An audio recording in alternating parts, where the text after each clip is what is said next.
Cyclone MMA.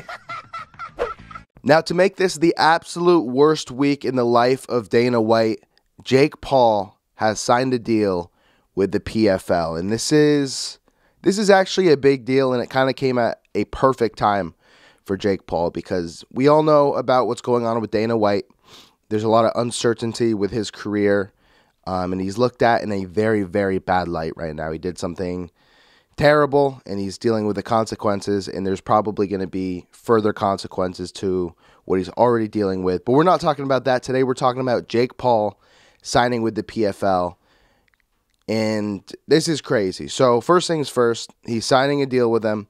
He's going to fight in their Super Fights division that they just opened up, and you can tell they made this division specifically for him.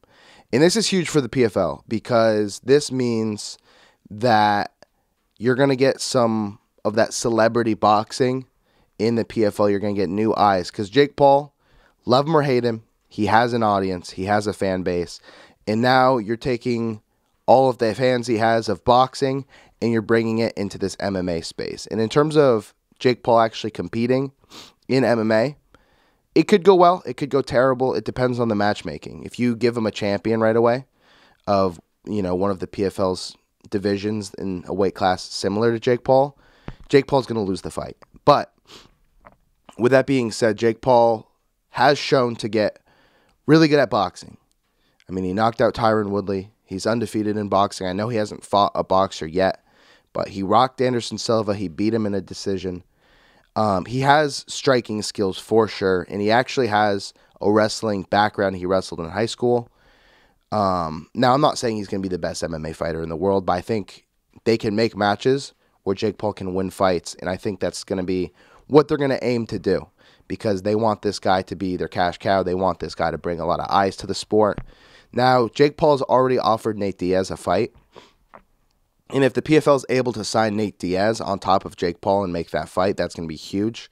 What Jake Paul wants to do is fight Nate Diaz in boxing and then 6 months later fight him in MMA. Now, in boxing, I do think Jake Paul wins that fight. I know a lot of you are going to hate on me for saying that. It's just I think at this point in his life where Nate Diaz is at and where Jake Paul is, I think he's just the bigger dude. I think he's got more power. I think he's quicker. Diaz has his chin. He's got the chin, and, Diaz is a fighter.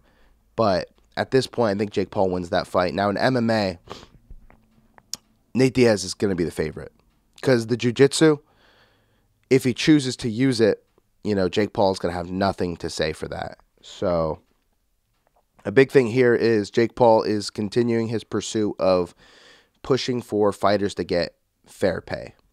And you can say that he's just doing that for clout, and you can say he's just doing that to make Dana White look bad and to make himself look good. That might be true, but with that being said, if he actually solves the problem at hand, who cares?